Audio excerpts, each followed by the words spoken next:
د دې اسلام د خاطره محبوب علیه السلام د طائف په بازارونو کې د کاڼو بارانونه برداشت کړي دي. د دې اسلام د خاطره محبوب علیه السلام خپلې پڼې مبارکې د وینو نسري کړي دي. د دې اسلام د خاطره محبوب علیه السلام د احد په میدان کې خپل غاښونه شهیدان کړي دي.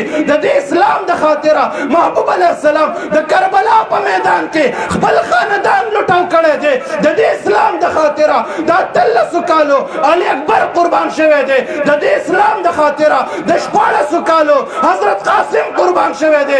د دې اسلام د خاطره د 6 میاشتو علی اصغر قربان شوی دی. د کربلا خوره د حضور علیه السلام د چمنستان د ګلونو په دغه وینو باندې سیراب ګرځېدلې ده. اله موږ ته د اسلام راغلی دی. اله موږ د دې اسلام نامه اخیستې ده. اله موږ د اسلام کلمه ویلې ده. د اسلام چې موږ ته راغلی دی نن زموږ دروازه ټکوي. ماله کور کې ځای راکړه. زه اسلام یم. زه حضور د طرفه میلمه راغلی یم. زه تا ته د عرش میلمه راغلی یم. زما دپاره حضور علیه السلام سختې تېرې کړې دي. نن زه ورته څه ویم؟ جواب زما څه دی؟ اسلام کلمه به ستا ویم. ځان ته به مسلمان ویم.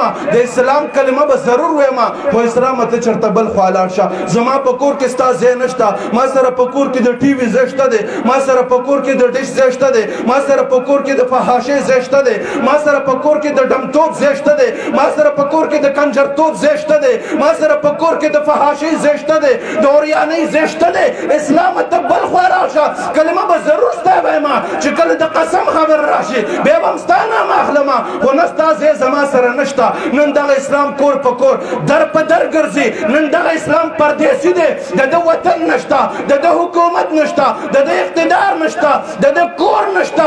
نن دغه اسلام بې کوره دی او موږ ته اواز راکوي و ظالمانو و مسلمانانو و د حضور امتیانو تاسو چې د چا امتیان یې د چا کلمه وایې هغه محبوب زما د خاطره خپلې پڼې د وینو نسري کړي دي. ما ته د خپلو وینو مېلمستیا راکړې وه. زه د بدر په میدان راغلی یم. زه د احد په میدان راغلی یم. ما د امام حسین رضی الله عنه سر مبارک په نیزه کې بلند لیدلی دی.